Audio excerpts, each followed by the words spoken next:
For 100 years, we have enjoyed football as Americans' pastime. I'm Danae Dostrom, and today I'm going to talk to you about the dangers of football and should our children be playing this sport.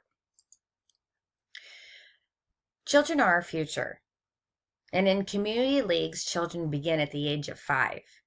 Although the fundamentals are taught, contact is not promoted.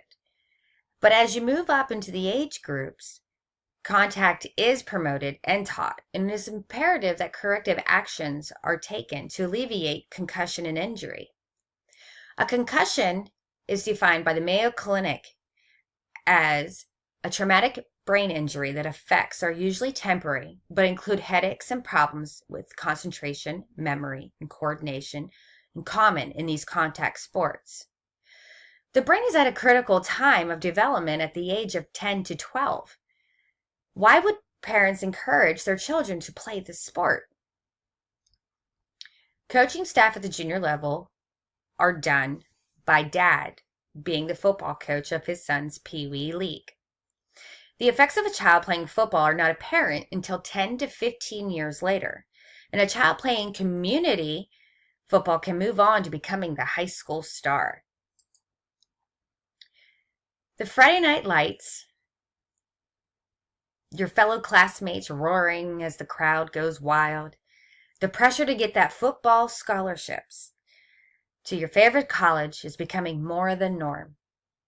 Are students lying to their trainers so that they can continue to play because they love the game? Zach Easter was from Iowa. He played football since they were little kids in the backyard, and for 5 months he wrote a journal. He wrote the journal on his football career, which started in the 3rd grade. In his senior year of high school, he took a shot to the head without his helmet on. The trainer pulled him from the game and restricted him from playing any contact sports for the remainder of his senior year. He states he remembers feeling nauseous and dizzy in school. And in his college years, he became anxious and nervous. And this was in 2015. 6 years after he had quit playing football. He was beginning to self-medicate, relying on drugs and alcohol to be who he thought he was. His family noticed the change in him. He got headaches, felt sick, went in and out of trances, and had panic attacks. He knew what it was deep down. And when he wrote the diary, he started with his final wishes. Zach shot himself in November of 2015. He was diagnosed at his death with CTE. But football is an American sport. Children play, learn teamwork, and they use concentration, and they learn focus and time management. They look up to these professionals who play these sports. They want to make millions of dollars to be an idol and to all football lovers across the country. We all want to be that person. CTE, or chronic traumatic encephalopathy, is a degenerative disease found in people who have had severe blows or repeated blows to the head, according to Wikipedia. It is initially found in individuals who were boxers, but now is commonly found in individuals who participate in any contact sport. These symptoms in adults begin normally 8 to 10 years after the brain injury and can only be diagnosed by direct tissue exams or autopsy.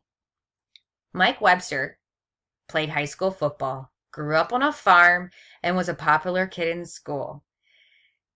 Mike Webster, or as we called him in Pittsburgh, Iron Mike, was a hard-working, bone-crunching center for 15 seasons with the Pittsburgh Steelers in the 70s and the 80s.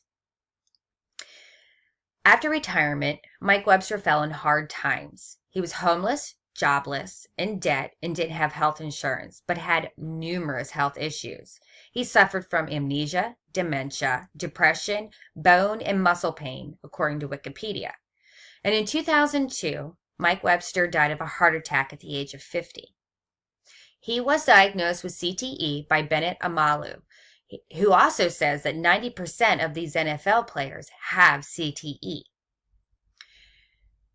Finally, in 2016, the NFL finally admitted that they had a problem with concussions and CTE. This month, Forbes magazine wrote an article on a new football helmet that is becoming available with precautionary measures to concussions and injuries. But the price tag on this is $1,500. This not being readily available to our Pee Wee leagues and high school leagues. I would like to emphasize that as the community